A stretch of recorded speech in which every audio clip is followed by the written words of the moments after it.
मुसलमान मुल्क छोड़ दें। क्यों छोड़ दें मुल्क भाई? मोदी मुल्क और मुसलमान, तो मोदी के साथ मुल्क सुरक्षित है, मुल्क के साथ मुसलमान सुरक्षित। जो कहता था सबका साथ, सबका विकास, सबका विश्वास, सबका प्रयास, सब में मुसलमान क्यों मर जाते हैं, ये हमको कहते हैं, इनको शर्म आनी चाहिए। ये हिंदुस्तानी मुसलमान हैं और हम लोग मेरे ख्याल से बहरूपिये हैं। इनका दिमाग खराब हो गया है, इनको सत्ता का बुखार चढ़ गया है। बांट रहे, बिल्कुल बांट रहे। हम तो हमारी जात पात है नहीं, हमारे यहाँ जात पात है। इस्लाम की किताब एक, कुरान एक, अल्लाह एक, रसूल एक, सब कुछ एक, पसमानदा कब पैदा हो गया? जिन्होंने टिकट दिया उन्होंने बाबरी मस्जिद शहीद करवाई, जिन्होंने टिकट दिया उन्होंने हाशिमपुरा दंगा करवाया।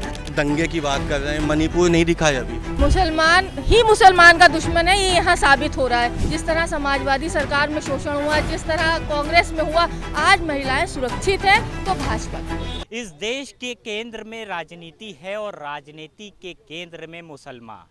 किसी को हराना है तो उसको भी मुसलमान, किसी को जिताना है तो उसको भी मुसलमान। यानी हर पार्टी को मुसलमान चाहिए और हर पार्टी ने विपक्ष को हराने के लिए भी मुसलमान चाहिए। आज हम नवाबों के शहर और लखनपुरी के केंद्र लखनऊ में हैं। तमाम ऐतिहासिक इमारतें हमारे यहाँ पर आपको नज़र आ रही होंगी। इस बीच कुछ मुसलमान हैं जो हमारे साथ जुड़े हैं। भारतीय जनता पार्टी के एक तरफ मुसलमान हैं तो एक तरफ वो मुसलमान हैं जो सामाजिक कार्यकर्ता हैं और जो है अपने समाज को लेकर काम करते हैं। सबसे पहले एक एक करके शुरू करेंगे। हमारे साथ फरहा रिजवी हैं, भारतीय जनता पार्टी अल्पसंख्यक मोर्चा से हैं। स्वागत है आपका जी। हमारे साथ असरार अहमद हैं, भारतीय जनता पार्टी के प्रदेश कार्यालय के प्रभारी हैं अल्पसंख्यक मोर्चा के। स्वागत है आपका। बहुत शुक्रिया आपका। हमारे साथ तुरस जैदी साहब हैं, भारतीय जनता पार्टी का एक पुराना चेहरा है पुराने लखनऊ में और फ़खरुद्दीन अली अहमद कमेटी के चेयरमैन हैं। आपका भी बहुत शुक्रिया जनाब। ये भाजपा के वो 3 मुसलमान हैं जिनके ऊपर कहीं ना कहीं एक जिम्मेदारी है कंधों पर कि कैसे वो मुसलमानों को जोड़े। इनसे भी सवाल करेंगे। आपका और जो लोगों का इंट्रोडक्शन है, जो तारुफ है, वो करा देते हैं। मेरा नाम डॉक्टर मिर्ज़ा शफीक हुसैन शफ़क़ है और मैं दरगाह आलिया नजफ़ हिंद जोगीपुरा का कोऑर्डिनेटर हूँ और मज़ार शहीद सालिस आगरा का भी कोऑर्डिनेटर हूँ। जी, मेरा नाम जाफ़र नकवी है और मैं अल्पसंख्यक मामलों में विश्लेषक और की तरह अपनी भूमिका का निर्वहन करता हूँ और तमाम देश के मुद्दे जो भी होते हैं जो इस्लामिक संदर्भ में होते हैं उन पर अपनी जो है व्याख्या करता हूँ। तो चलिए आज की ये विशेष चर्चा इंडियन प्रेस हाउस पर शुरू करते हैं और जानते हैं मुसलमानों का नज़रिया। लेकिन ऐसा क्यों है कि मुसलमान भारतीय जनता पार्टी के खिलाफ ही वोट करता है और उस पार्टी को वोट करता है जिसको वो देखता है कि शायद बीजेपी को ये हरा सकते हैं। हम उत्तर प्रदेश में खड़े हैं, हम समाजवादी पार्टी की एग्जाम्पल उठा के देख ले। अगर हम पश्चिम बंगाल जाएंगे तो हम टीएमसी का एग्जाम्पल उठा के देख ले। अगर असम जाएंगे तो वहाँ कांग्रेस का एग्जाम्पल उठा के देख ले। आखिर मुसलमान क्यों भाजपा के खिलाफ आपको लगता है? ये जो बयानबाजियाँ होती हैं, क्या वो वजह है? देखिए, भाजपा के ख़िलाफ़ अगर मुसलमान वोट डालता है तो जहाँ तक मैं समझता हूँ उसका रीज़न यही है कि वो समझता है कि हमारे हुकूक़ की पामाली हो रही है, हमारे हुकूक़ अदा नहीं किए जा रहे हैं। और जब कोई भी इंसान इस तरह की फ़िक्र और इस तरह के तसव्वुरात के साथ जाता है इलेक्शन के मैदान में और वोट डालने के लिए, तो जाहिर सी बात है वो जिसे समझता है कि हमारा मसीहा है या इसके आने से हमारी तकदीर बदल सकती है, हमारे मसाइल हल हो सकते हैं, तो उसको वोट डालता है। लेकिन तो आपको लगता है कि वो भाजपा में ये चीज़ नहीं हो पाती है? नहीं, भाजपा क्या, मैं तो सारी पार्टियों को कह रहा हूँ कि सब इस्तेमाल कर रहे हैं। सिर्फ इस्तेमाल किया है। मुसलमानों को आज तक वो हक़ मिले ही नहीं है जिनके वो हकदार थे। जबकि आए दिन इस तरह की बातें भी सुनने को आती हैं कि साहब पाकिस्तान चले जाएं मुसलमान मुल्क छोड़ दें। क्यों छोड़ दें मुल्क भाई? क्यों पाकिस्तान चले जाएं? हमारा पाकिस्तान से ताल्लुक़ क्या है जो हम पाकिस्तान जाएं? हमारा ताल्लुक़ हिंदुस्तान से। हम यहाँ की मिट्टी पैदा हुए हैं, हमारे अजदाद ने यहाँ के लिए कुर्बानियाँ दी हैं, पाकिस्तान के लिए नहीं दी हैं। हमने अपनी मर्ज़ी से हिंदुस्तान को चुना है। हमारे सामने ऑप्शन था, हम चाहे थे पाकिस्तान जा सकते थे। जब ऑप्शन था, जब हम पाकिस्तान नहीं गए तो अब क्यों जाएं पाकिस्तान? देखिए, बहुत बड़ी बात कही है। इस सवाल का काउंटर लेंगे। हमारे साथ तुरस जैदी साहब हैं। क्यों आपके नेता इस तरीके के बयान देते हैं कि मुसलमान पाकिस्तान चले जाए, मुसलमान हिंदुस्तान छोड़ के चले जाओ? जब इस तरीके के बयान आते हैं तो मुसलमान आपसे दूर होता है। एक चीज़ बुनियादी बात में जाइए, किसी भी बात के पीछे एक उसका पटाक्षेप होता है, बुनियाद होती है। अगर किसी नेता ने कहा है कि हम पाकिस्तान चले जाएं तो किसके लिए कहा है? वो ताकतें जो हिंदुस्तान में रह के हिंदुस्तान के ख़िलाफ़ साजिशें कर रही हैं, हम उनकी बात कर रहे हैं। आप हिंदुस्तान एक ऐसी जगह है जहाँ मस्जिदों में बम नहीं फटते हैं, जहाँ नमाजी नहीं मारे जाते हैं। लेकिन अगर ये हरकतें हिंदुस्तान में होना चाहेंगी और मुसलमान करना चाहेंगे तो ऐसे मुसलमान इस देश को स्वीकार नहीं हैं। इस देश में वही मुसलमान है जो सच्चा हिंदुस्तानी है, जो अपने हिंदुस्तान के लिए अपनी जान की कुर्बानी देने को तैयार है, जिसके दिल में इस मुल्क की मोहब्बत और वफादारी है, वो हमारे सर का ताज है। चेयरमैन साहब, एक बात ये कही जाती है कि मुसलमान और बीजेपी नदी के छोर हैं जो कहीं ना कहीं मिल नहीं सकते। देखिए, दो छोरों को एक जगह जब मिलाते हैं तो संगम बनता है। फ़खरुद्दीन कमेटी के चेयरमैन जब मुझे बनाया गया, उससे पहले कभी किसी मुस्लिम विभूति के नाम पे गोल्ड मेडल नहीं दिए गए थे। हमारे विभाग ने पहली बार हिंदुस्तान की उन अजीम शख्सियतों को जो उर्दू, अरबी और फ़ारसी में थी, उनके नाम पे गोल्ड मेडल स्कॉलरशिप दिए गए। मौलाना शफ़क़त साहब भी गवाह हैं कि डॉक्टर कल्ब सादिक साहब जैसी शख्सियत, फ़िरंगी महली साहब जैसी शख्सियत, अली मियां नदवी जैसी शख्सियत, जिनको मुल्क का मुसलमान भूलता जा रहा था, उसको भाजपा ने फिर याद दिलाया। उनके नाम पर हमने गोल्ड मेडल और स्कॉलरशिप शुरू की। भारतीय जनता पार्टी ऐसी है जिन्होंने मुसलमानों को उसको असली इस्लाम भी सिखाने की कोशिश की। असली इस्लाम? जी बिल्कुल। हाँ, 3 तलाक से मुक्ति की बात करने वाला कौन है? भारतीय जनता पार्टी। आप कुरान में दिखाई कहीं है 3 तलाक? कहीं 3 तलाक अगर होगा तो आज मैं अपना इस्लाम बदलने को तैयार हूँ। 3 तलाक का कहीं कुरान में नहीं है। आज 3 तलाक से मुसलमानों को मुक्ति दिलाने वाली भारतीय जनता पार्टी है। हम मुसलमान हो के कश्मीर में ज़मीन नहीं ले सकते थे। 370 समाप्त करने की बात करने वाली भारतीय जनता पार्टी है। अगर हम लखनऊ के मुसलमान हैं तो हमें हक़ है कि हम कश्मीर में, श्रीनगर में ज़मीन ख़रीद सकते हैं। ये हक़ क्यों नहीं था पहले? कांग्रेस और सपा ने यह हक़ क्यों नहीं दिया था हमें? मुसलमानों के दिलों में और दिमाग में जहर घोलने वाली पार्टियाँ अब इस देश में नहीं रहेंगी। आपका विषय है मोदी, मुल्क और मुसलमान, तो मोदी के साथ मुल्क सुरक्षित है, मुल्क के साथ मुसलमान सुरक्षित है। कह रहे हैं मोदी के साथ ही मुल्क सुरक्षित है और मोदी के साथ ही मुसलमान सुरक्षित है। लेकिन जब मॉब लिंचिंग जैसी घटनाएं आती हैं, जब और तरीके की घटनाएं आती हैं, तो आखिर मुसलमान ही शिकार होते हैं। देखिए, कहना बहुत आसान है कि सबका साथ, सबका विकास, सबका विश्वास और सबका प्रयास। सबका साथ में मुसलमान होगा ना इस देश में, ऐसा तो है ना, अभिन्न अंग है ना मुसलमान इस देश का। लेकिन जब वो नमाज़ पढ़ने के लिए कभी खुदा न करे आपकी मस्जिदें भर गई और बेचारा रोड पे चला जाता है तो आगरा में लात मारा जाता है, इंस्पेक्टर लात मारता है मुसलमान को, नमाज़ पढ़ते हो मुसलमान को। इसी देश में कांवड़ यात्रा निकलती, किसी मुसलमान को एतराज़ नहीं है। हम सा सम्मान उनके लिए प्याऊ लगाते हैं, हम सा सम्मान उनके लिए कोशिशें करते हैं कि इस देश का अमन, चैन, भाईचारा बना रहे। इसी देश का मुसलमान, जब कुछ तथाकथित संगठन जब मुसलमानों को ऑन रिकॉर्ड लाइव आके, जिनके बिलियंस में फॉलोअर कहते हैं सूर है मुसलमान, तब ये भाजपा के मुसलमानों को उस पर आपत्ति करनी चाहिए ना। बतौर जिम्मेदार आप अगर हमारे उत्तर प्रदेश के मुसलमानों के रहनुमा हैं, उत्तर प्रदेश के मुसलमानों के रहनुमा दानिश आज़ाद अंसारी साहब भी हैं, तो 5 करोड़ की नुमाइंदगी करने वाला व्यक्ति क्यों नहीं बोलता कि कैसे तुमने हमारे समाज को, पूरे समाज को सूर कहा जाएगा? पूरा समाज जिहादी हो गया। जिहाद का मतलब मालूम इन जाहिलों को जो मुसलमानों को जिहादी कह रहे हैं? ये कहते हैं हराम है इस्लाम में, ये हमको कहते हैं। इनको शर्म आनी चाहिए। ये कुरान पे आवाज़ उठाते हैं, ये रसूल खुदा पे जुमले बोलते हैं, ये मस्जिदों को बोलते हैं, ये इमाम बाड़ों को बोलते हैं, ये मदरसों को बोलते हैं। इनका दिमाग ख़राब हो गया है, इनको सत्ता का बुखार चढ़ गया है और हर चीज़ की अति होती है, इसकी भी अति होगी।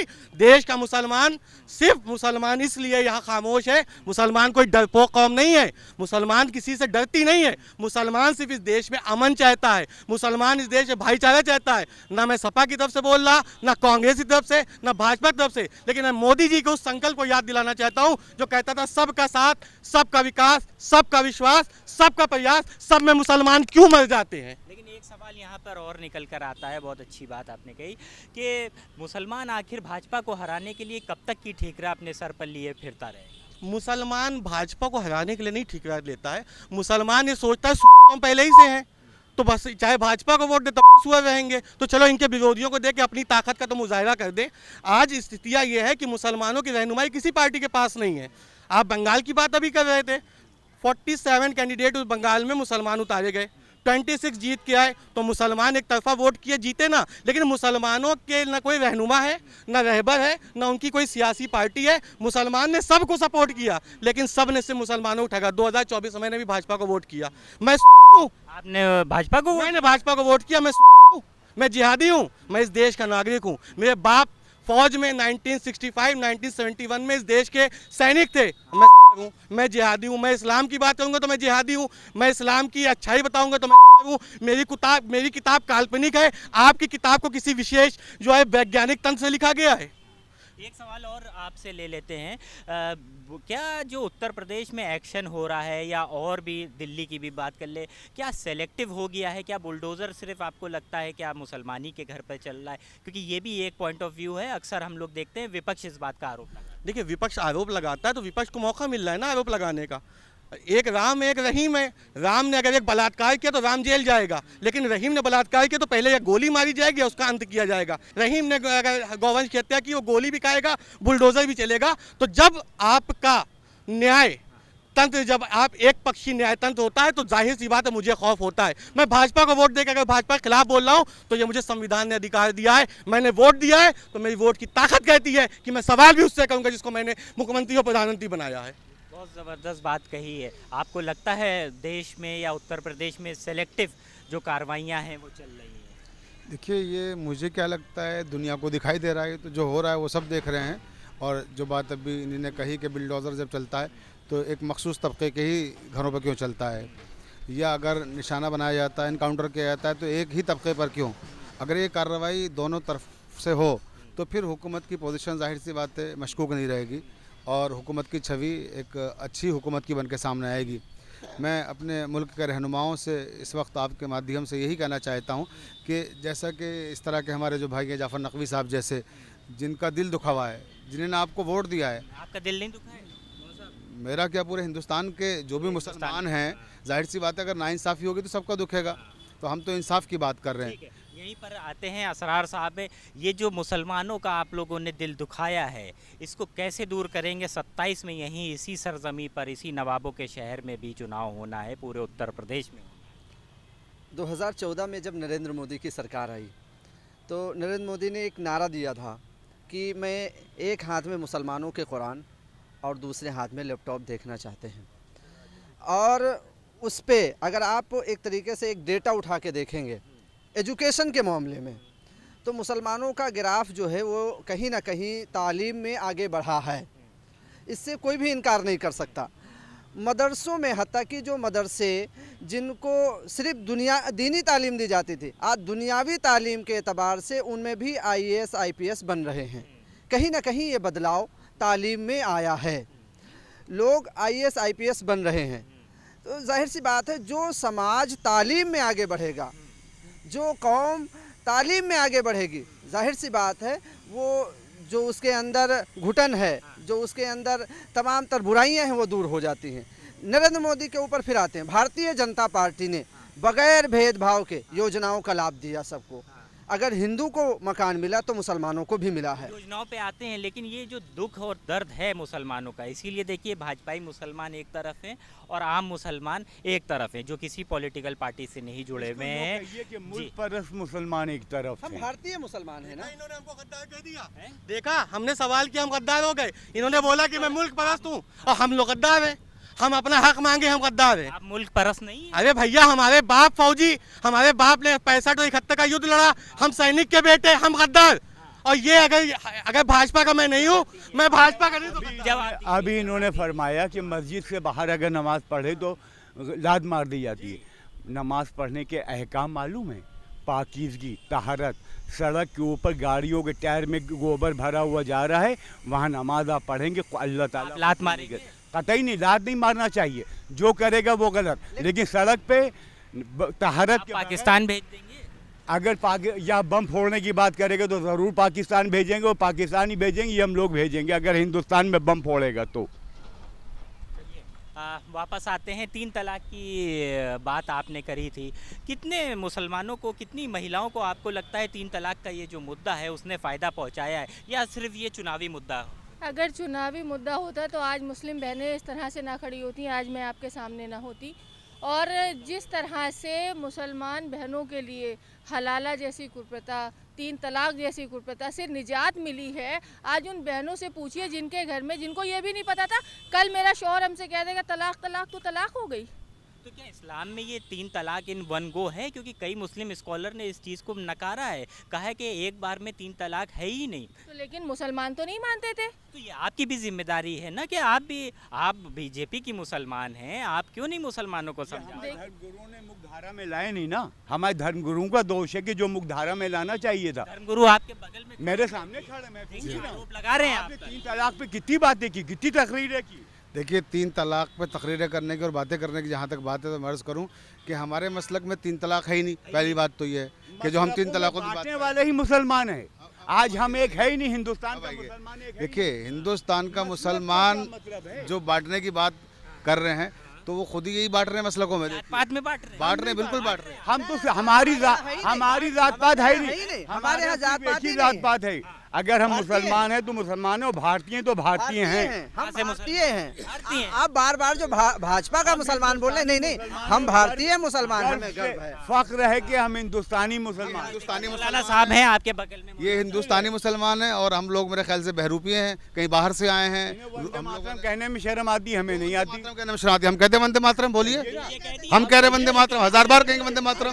अभी कह रहे हैं, कैमरे के सामने कह रहे वंदे मातरम, बोलिए। हैं जो कह रहे हैं ये इकलौते। भैया आपको दिक्कत है क्या? वंदे मातरम सुजलाम सुफलाम सुफलाम मलया जीत राम वंदे मातरम। वो तो उन्होंने हम भाजपा के मुसलमानों की देन है कि कट्टर। आप खुद कह रहे हैं भाजपा के मुसलमान। हम भाजपा के मुसलमान हैं। तो भाजपा के मुसलमान देश के मुसलमानों से अलग हैं। देश के मुसलमान हम भारतीय मुसलमान हैं। और क्या आप पाकिस्तान- अभी ये कैमरे पे कह रहे हैं कि हमें वंदे मातरम, यही अभी बाहर जाएंगे फतवा जारी करेंगे, जाके कहे, अपने जलसे में जाके कहें। मुसलमान है। आप हिंदू मुसलमान। हाँ, ये भी हिंदू भी है मुसलमान भी है, दोनों बातें हैं। देखिए ये सब जो है, नहीं ऐसा कुछ नहीं है, ऐसा कुछ नहीं है। ये जिस तरह से हम लोगों का माइंड वॉश किया गया, जिस तरह से हमारे यहाँ जो माइंड वॉश करने की क्षमता है ना मौलानाओं में, जो महिलाओं को पीछे रखी है, महिलाओं को ये घूम फिर के अभी इन्होंने बोला कि हम सब मुसलमान, यही कहा ना। तो पसमानदा मुसलमान कौन लाया? अशराफ और पसमानदा के बीच डिफरेंशिएशन किसने किया? एक पसमानदा मुसलमान नाम का इस्लाम में कुछ है ही नहीं। इस्लाम की किताब एक, कुरान एक, अल्लाह एक, रसूल एक, सब कुछ एक। पसमानदा कब पैदा हो गया? पिछड़ा हुआ, पिछड़ा जो सरकार की कब हुआ? कितने अंसारी विधायक दिखाओ, कितने अंसारी। जब 57 साल 60 साल कांग्रेस ने हुकूमत की तब मुसलमान पिछड़ा हुआ। पिछड़ा कितने सांसद मुसलमान वो देखने हैं पिछड़े समाज के जो बने हुए हैं। अगर मुसलमानों ने उनको पिछड़ा बनाना होता तो सांसद क्यों बनाते, हम विधायक क्यों बनाते तुमको? आप तो टिकट ही नहीं देते। हमने खटाना जी को राज्यसभा भेजा, घर से उठा के भेजा। ये भाजपा आप उत्तर प्रदेश में मुसलमानों को टिकट ही नहीं देते। भाजपा ने मुझे राज्यमंत्री का दर्जा दिया, एक मुसलमान को टिकट दिया। टिकट जीतने की ये स्थिति में रखते हैं। हमारे एमएलसी रहे हैं 4 एक वक्त था, और अब आप रहे दानिश शहजाद अंसारी एमएलसी है, मोहसिन रजा साहब एमएलसी रहे। इस बार भारत सरकार में एक और मुसलमान नहीं मिला 25 करोड़ में। यही मुसलमान जी कौन है? राज्यसभा अब्बास नकवी थे, उनको बाहर कर दिया। हो सकता है पार्टी उनके लिए कोई और अच्छा विकल्प ला रही, उनके लिए कोई और अच्छा पद सोच रही। नकवी जी को जिन्होंने भारत सरकार में मंत्री बनाया, उन्होंने मुसलमानों का कितना उद्धार किया, ये बता दें। मौलाना आजाद एजुकेशन फाउंडेशन चलती थी, मुसलमान गरीब बच्चा पढ़ लेता था, स्वाहा। उसके बाद वक्त पे इतने कानून बना दिए। हम चाहते हैं कि हर चीज़ की वेरिफिकेशन हो, उसमें कोई डाउट नहीं है, लेकिन उन वक्त की जायदादों में जितनी मैपिंग होती है सरकार के पास जाता है डॉक्यूमेंट, सबसे पहले स्वाहा स्वाहा स्वाहा करके काट दो। सबसे बड़ा हाथ मुसलमानों का है। आज मस्जिद का मुतवल्ली हिंदू नहीं होता, इमाम बाड़ों दरगाह मज़ारों का मुतवल्ली हिंदू नहीं होता, मुसलमान होता है। वक्त बिक रहा है तो मुसलमान बेच रहा है। तो आप कार्रवाई करिए। कार्रवाई कौन कर रहा है? वक्फ बोर्ड जो इससे पहले रहे जितने भी क्या करते, भ्रष्टाचार का अड्डा थे। अभी आप कोऑर्डिनेटर, भी तो भाजपा में। अभी मौलाना साहब को कोऑर्डिनेटर है शहीद सालिस आगरा के और जोगीपुरा के। इनके आने के बाद बताइए कोई 1 इंच जमीन बिकी वहाँ पर? बिकी भैया।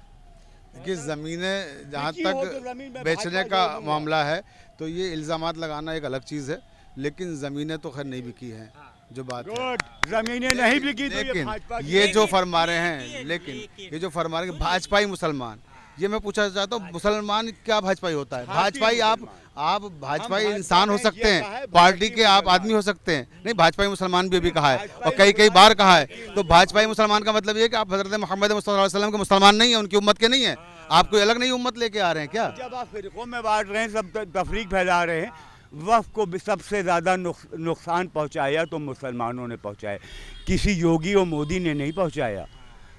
करबलाएँ बेची, इमामबाड़े बेचे, मज़ारें बेची, मस्जिदें बेची, मौलानाओं ने बेची, मुतवल्लियों ने बेची, कठमुल्लाओं ने बेची। हमने वक़्त में संशोधन किया वक्त बचाने के लिए। जिन्होंने टिकट दिया उन्होंने मुसलमानों को आखिरी पायदान पे ले जाके छोड़ दिया। जिन्होंने टिकट दिया उन्होंने मुसलमानों के साथ मुजफ्फरनगर जैसा दंगा करवाया। जिन्होंने टिकट दिया उन्होंने बाबरी मस्जिद शहीद करवाई। जिन्होंने टिकट दिया उन्होंने हाशिमपुरा दंगा करवाया। जिन्होंने टिकट दिया उन्होंने हिंदुस्तान के मुसलमानों को दलित बना के छोड़ा इस देश में। देखिए बहुत बड़ी बात कही है, काउंटर ले लेते हैं, जवाब ले लेते हैं। दंगे की बात कर रहे हैं, मणिपुर नहीं दिखा है अभी। वहाँ पे बहन बेटियों को बरहना टहलाया गया, जलाया गया, वहाँ नहीं दिखा। बंगाल चुनाव जीतते ही आग लगी हुई है, आग। लेकिन सरकार भारतीय जनता पार्टी की बनी है। आप सवाल मत कीजिएगा, सवाल कीजिएगा तो आपकी नौकरी चली जाएगी, मीडिया हाउस आपका बंद हो जाएगा।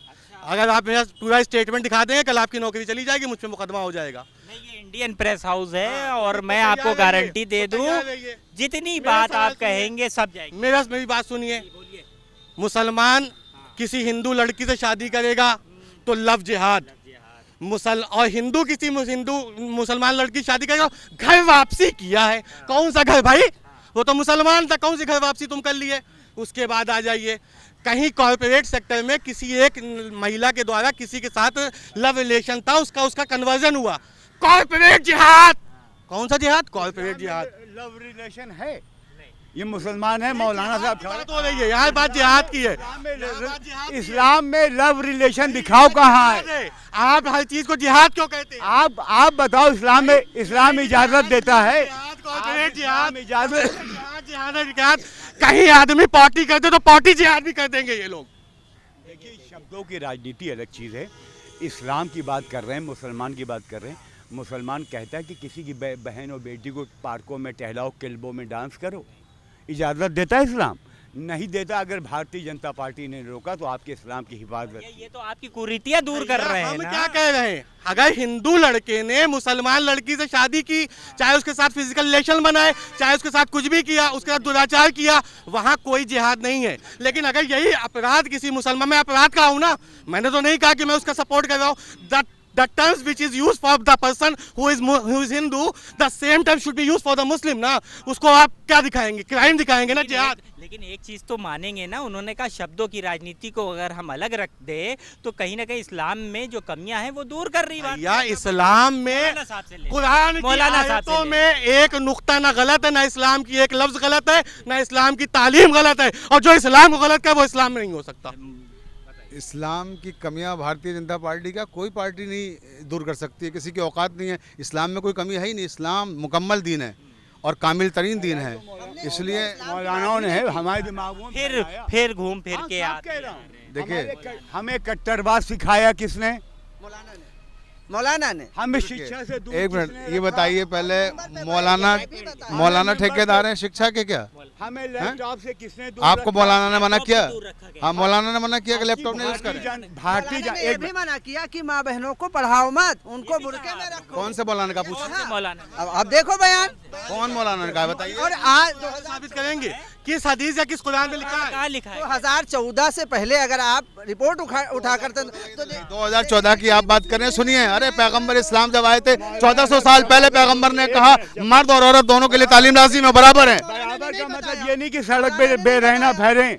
मौलाना ने बताया ही नहीं। अब की भारतीय जनता पार्टी की शिक्षा का ये असर है कि सिविल सर्विसेज में मुसलमान जितने आए आज से पहले कभी नहीं आए थे। ऐसा नहीं है, पहले से भी आते रहे मुसलमान और काफी बड़ी तादाद में आते रहे। आप संख्या बताइए अभी कितना है, बताइए। 2012 में आप रिपोर्ट उठाएंगे तो मुसलमान पास हुए थे 12 और अब पास हुए हैं 51। रिपोर्ट देख लीजिए जी।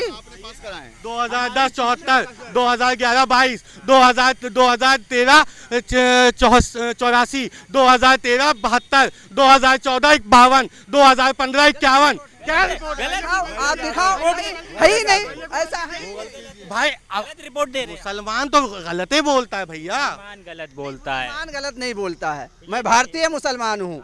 मुझे गर्व है, मुझे गर्व है। क्या हम क्या पाकिस्तान या भारतीय मुसलमान कहाँ से, इनका स्पेशल कोई टैग लगा है क्या कि इनके ऊपर भारतीय जनता पार्टी लिखा है? पास पासपोर्ट कहाँ का है? भारत का, हमारे पास आधार कार्ड भारत का, कहाँ के? वोटर आईडी कार्ड भारत का, लेकिन जॉब करता हूँ भारत में, रहता हूँ भारत में, वंदे मातरम कहता हूँ भारत में, जय हिंद कहता हूँ भारत में, अल्लाह अकबर भी कहूँगा भारत में। ये ढोंग है वंदे मातरम कहने का। वंदे मातरम ये लोग नहीं कहने वाले, ये देश का साथ नहीं देने वाले, ये जनगण मनगण नहीं। किसी मदरसे में बता दीजिए जहाँ वंदे मातरम हो रहा है। मंगल नहीं होता किस मदरसे में, किस मदरसे में नहीं होता? झंडा तो आरएसएस वाले नहीं लगाए 72 साल, बातें कर रहे देशभक्ति की। आप मीडिया में हैं, आप दिखा दीजिए किसी मदरसे में जनगण मन हुआ हो 2014 से पहले। मनगन होता है, मैं मदरसे से हूँ, सुल्तान मदारिस में होता है जनाब, सुल्तान मदारिस में होता है, हर जगह होता है, हमारे सारे मदरसों में होता है, ऐसा कुछ नहीं है। नदवा चले जाइए सुबह, अगर जनगण मन होगा तो मुकदमा कौन लिखवाएगा? हम लिखवाएंगे मुकदमा, जाके मुकदमा लिखवा दीजिए जेडी स्टेशन के खिलाफ। अच्छा ठीक है, चलिए। देशभक्ति है, हर चीज में मुकदमा। अगर ये जनगण मनगढ़ जो जिन मदरसे का आप नाम ले रहे हो रहे हैं, तो ये भारतीय जनता पार्टी की देन है कि आपके दिमाग को इतना परिपक्व किया है कि आप देशभक्त बनिए और ये गान गाइए। मतलब सारा जो 10,790 नाम इंडिया गेट है मुसलमानों के, ठीक है। देशभक्ति के सर्टिफिकेट हम भी देंगे, देशभक्ति के सर्टिफिकेट हम भी देंगे। आज़ादी हमने पाई, ये माफ़ी मांग रहे थे जाके, ये खत लिख रहे थे 5-5 बार माफ़ी का, और ये बताएंगे देशभक्ति। खुदा की लानत हो ऐसी देशभक्ति पे। मेरे अंग्रेजों से 1.5 मन जनों से इमारतें नहीं बनाई, कहीं साबित नहीं हो सकता ये। किताबें पढ़िए, इतिहास पढ़िए। उसमें आंकड़ा कहते हैं कि 10,000 रोज ब्राह्मण मारे जाते थे, उस समय देश की आबादी थी 32 करोड़, 1.5 साल मारा, गिन लो भाई। मौलाना साहब जी है आपसे हमारे तुरा जैदी साहब, इन्होंने अभी जिक्र किया कि फखरुद्दीन अहमद कमेटी के इनको चेयरमैन बनाया गया। अब ज़रा इनसे पूछिए खिदमत कितने सालों से अंजाम दे रहे हैं इस पार्टी में? मेरे ख्याल से कम 30 साल तो हो गए होंगे। 33 साल से गर्व है कि मैं भाजपा का सदस्य हूं। 33 साल से ये खिदमत कर रहे हैं बीजेपी की, और उस खिदमत के सिले में क्या मिला है? फखरुद्दीन अली अहमद कमेटी की चेयरमैनशिप, बस यही उसकी मुद्दा वो है। एक मिनट, यही मुद्दा है। हम भारतीय जनता पार्टी से अपनी ज़ाती लालच के लिए नहीं जोड़े थे, हम देश सेवा के लिए जोड़े हैं। हम आपकी पुरानी गंदी मानसिकता को बदलने के लिए जोड़े हैं, हम राष्ट्र निर्माण के लिए जोड़े हैं। हम इसलिए जोड़े हैं कि हमारे आप एक हाथ में कुरान हो, एक हाथ में लैपटॉप हो। हम इसलिए जोड़े हैं कि हमारी बहनें 3 तलाक से सुरक्षित रहें। हम इसलिए जोड़े हैं कि हमारे लखनऊ जैसे शहर में जहां 22 साल प्रतिबंध रहा मुहर्रम के जुलूस पे, बाराफात के जुलूस पे, आज हम डंके की चोट पे उठाते हैं। ये भाजपा की देन है। बहन की बात आपने करी, बहन को ले लेते, बहुत देर से खड़ी हुई है। देख रही हैं आप डिबेट किस स्तर पर पहुंच गई है, कोई कुछ मानने को तैयार नहीं है। 2027 में क्या टिकट दिला रही हैं मुसलमानों को? देखिए, मुसलमान ही मुसलमान का दुश्मन है, ये यहाँ साबित हो रहा है।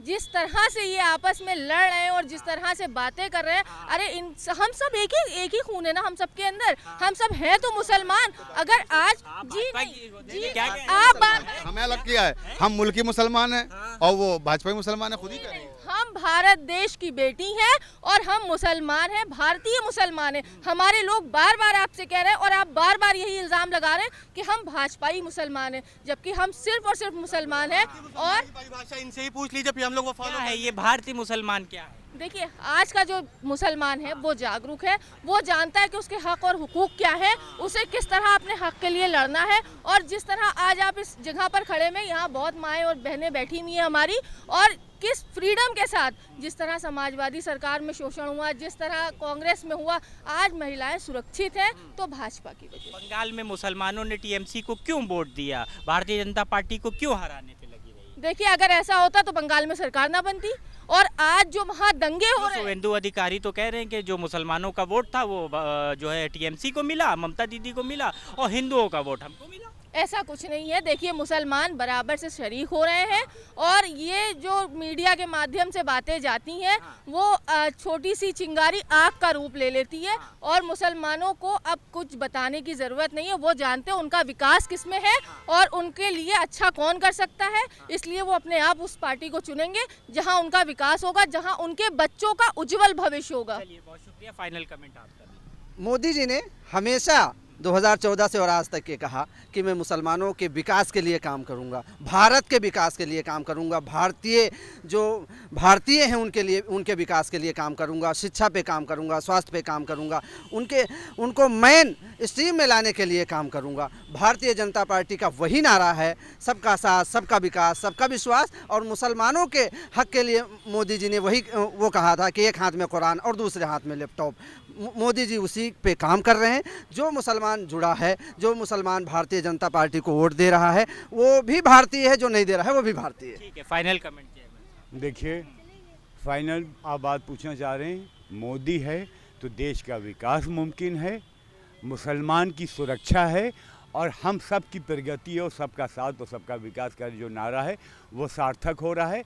उज्जवल भविष्य और विकसित भारत हम आपको आने वाले दिनों में दिख रहा है। मैं तो योगी जी से एक अपील करना चाहूँगा कि वाकई में ऐसे वफादार कार्यकर्ता मिले हुए हैं जो 33 साल तक खिदमत करके कह रहे हैं कि हमें कुछ सिलाई नहीं चाहिए, तो उनको सोचना चाहिए कि ऐसे लोगों को भी मनसब ऐसा दें जो इनके शान शान हो। और ऐसी हुकूमत जो हमारी आजकल है, साहिब इक़्तिदार लोग हैं, वो भी सोचने पे मजबूर हो जाएं कि भाई ऐसे वफादार लोग हुकूमत में जो कुछ मांग ही नहीं रहे हैं और छोटी छोटी मतलब ट्रॉफियाँ दे रहे हैं हम इनको, और वो उस पर भी खुश हैं, तो उनको कम से कम उनका हक देना चाहिए। फ़रहत रिज़वी साहिबा हमारे पास यहाँ मौजूद हैं, क्या कमी है इनके अंदर? क्या ख़वातीन की नुमाइंदगी ये नहीं कर सकती हैं? क्या इन्हें कोई मंत्रिमंडल में जगह नहीं दी जा सकती है? तुरंत ज़ैदी साहब इतने 33 साल से खिदमत अंजाम दे रहे हैं, क्या ये हमारी नुमाइंदगी नहीं कर सकते वहाँ पर? तो ऐसे लोगों को क्यों जगह नहीं मिल रही है? ये ख़वातीन के लिए देखिए किस तरह से जिहाद कर रही हैं और से 3 तलाक के मसले यानी हुकूमत को डिफेंस कर रही हैं। तो ऐसे डिफेंस करने वाले के हमें बुरा कह रहे हैं, खालिस हिंदुस्तानी मुसलमानों को बुरा कहा जा रहा है, और उसके बाद भी ऐसे लोगों की कदर ना हो, ऐसे लोगों की कदर ना हो तो हमें अफसोस होगा। ठीक है, बहुत शुक्रिया। Final comment. देखिए, इतनी टॉपिक्स पे डिस्कशन हुआ, हर टॉपिक का डिस्कशन का लास्ट जो मौजू जो निचोड़ है वो यही है कि जो लोग भी हुकूमत में हैं उनको सबसे पहला उनकी प्राथमिकता होनी चाहिए कि इस देश का मुसलमान इसी देश का हिस्सा है, अभिन्न अंग है। आप इसके साथ अगर सौतेला व्यवहार करेंगे ये कभी आपको वोट नहीं देगा।